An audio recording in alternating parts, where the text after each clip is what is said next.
welcome back. Well, there's a big conference today to commemorate the 20th anniversary of what was a world conference against racism and xenophobia, which was held here 20 years ago. Now, think about what's happening in our society at the moment. The big anger, the huge anger, that incident at the University of Stellenbosch last week where a white student urinated on the property of a black student. There also appears to be a rising feeling of xenophobia. Our government cabinet has decided to revoke the Zimbabwean Exemption Permit. There's some signs that South African people are angry at foreign nationals in our society. Well, one of the speakers today is the Information Regulator, the chair of the Information Regulator, I should say, Advocate Pansy Tlakula. Pansy Tlakula. Ma'am, good afternoon to you. I've been saying your name for so many years, I can't believe I've forgotten how to say your surname. I really appreciate the time. You spoke today about how our society has tried to treat people more equally than it did in the past. How would you assess how we're actually doing in trying to treat everybody equally? You know what I did today at the conference? I just looked back at where we started as the South African Human Rights Commission in 1995, because I was a member of that commission. And I traced all the projects that we did and programs on racism and racial discrimination.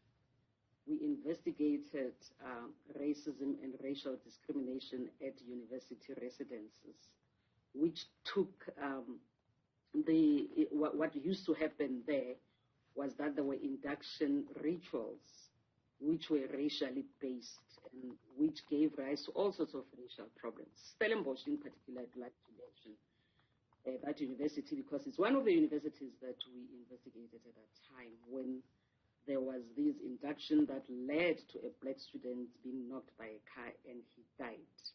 And we did a lot of investigation. Potchefstroom University, Tekis at that time, where black students, as part of the induction rituals, had to salute colonial eras, statues, I beg your pardon, colonial and apartheid statues. And we made recommendations at that time that, you know, these rituals must stop. We did investigations in schools, and at the time there was the Vryburg High School that flared up, which I investigated for more than a year. And we also made recommendations that student governing bodies and teachers should be given education on racism and racial discrimination. Fast forward 25 years thereafter, where are we? We still have Jan Viljoen High School. The racism and discrimination and racial discrimination is the same as the Vryburg High School. Stellenbosch is back with the most vile form of racism and racial discrimination. At that time, we also launched, as the Commission, a program that was called Roll Back Xenophobia, because at that time, there was racial profiling by police of Africans who were dark-skinned. And look at where we are now. All those things, all those problems that we dealt with more than 20 years ago, we're still dealing with them. The question that we have to confront is, have the recommendations that were made so many years by the Commission implemented? And I don't think so. Otherwise, we would not be here. There's so many aspects to this. I mean, you talk about the recommendations that you made, and in the end, I think sometimes we all look to government. You must do this, you must do that as government, or NGOs must do it. But with race, you know, it's something that, well, I say everyone, but I really mean people that look like me need to deal with. Definitely. It's people who look like you, because I remember that at that time when we were at Vryburg High School, and I told the principal at that time, who looked like you, that I think you have to undergo racism and racial discrimination training, and he said not in his lifetime. But I think another problem that we have in this country is that, you know, as a country that has such a history of institutionalized and legalized racism and racial discrimination, we have never, except once in the year 2000, that we sat together in Sandton, both the victims of racism and racial discrimination and those who benefited from it. And we discussed both sides, how we felt. It was a very emotive conference but also cathartic in many ways, because for the first time we could confront each other like that. That has not happened. I mean, even today, Nishan, the executive secretary of the Ahmed Kathrada Foundation, said today, that says, where is AfriForum in this meeting? Where is the Dudula movement? If you don't have those people in a meeting like today, it means you are talking to the converted.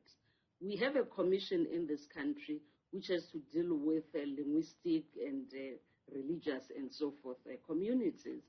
And I want to challenge that commission, that they have to convene a meeting of both perpetrators of racism and racial discrimination and of victims, so that once again we sit in one room and we talk about this issue. So like you say, people like you have a big responsibility of teaching your children how not to be racist. And I don't think that happens. And look at that boy in Stellenbosch. How does that come about? It means he comes from a family where these things are not spoken about, or if they're spoken about in a negative connotation. And that's the reality in this country. Ma'am, do you think we're almost condemned to what we have? The conversations around race go quiet for a few minutes, maybe a few days, maybe a month. And then something like Stellenbosch happens and suddenly it's in the media. And so because it's in the media as a society, we discuss it. But the sort of racism that black people suffer still happens on a daily basis, I'd suggest. It's just not discussed, if you see what I mean. I mean, I don't know how we, I don't know how we change it. And I think part of it is that people don't want to be labeled as perpetrators. I think that's one of the issues.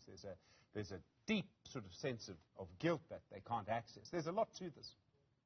Well, it's emotive. It's an emotive conversation on both sides. And I think all of us, I don't know in the private sector whether at this point in time there's still conversations about racism and racial discrimination and its manifestations. And until in our own corners we deal with this, people at home, talking to their parents, in schools, I don't even think that in schools there's diversity training or diversity education. I don't think so. And I think we have to face the reality that racism and racial discrimination is what defined us as a nation for many years. And we have to deal with it. And it has to be systematic. We can't just do a hit and miss and think that racism will go away. But what happens in this country happens globally as well. Look at Ukraine, what happened at the borders of Ukraine to people of African descent when they were trying to flee. Same manifestation of racism globally. Vaccine apartheid, let's talk about that. Also, it's another manifestation of racism. So I'm just saying it's not just us in South Africa.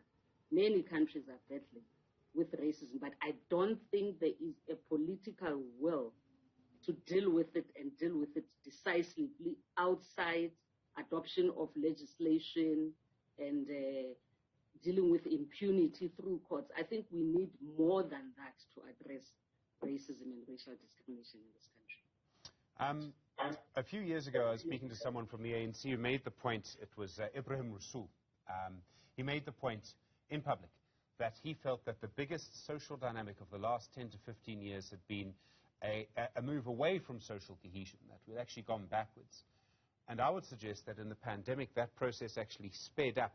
Instead of working with people who look and speak differently to us, who speak different languages to us, we all ended up retreating into our own WhatsApp group. And I say WhatsApp group deliberately because of how much information goes around on WhatsApp groups now. Does that worry you, that actually that's a small part of what's happening? The fundamental thing is the prejudice of racism. But yeah, social cohesion has actually got worse over the last 3 years. It has. And like I say, the fault lines that has been exacerbated by COVID, as you say, has not helped. But I think all the organizations that have been established in this country, the South African Human Rights Commission is doing its bit. But I think this commission, the Commission for the Linguistic and Religious Communities, I think that's what it is called, I think it can play a bigger role in this country in an attempt to, get that social cohesion than it is playing at this point in time. I think we need to stop fooling ourselves and say we have to confront racism and racial discrimination in this country and do so systematically. Pansy Tlakula, Advocate, it's good to talk to you again. Thank you very much indeed for your time.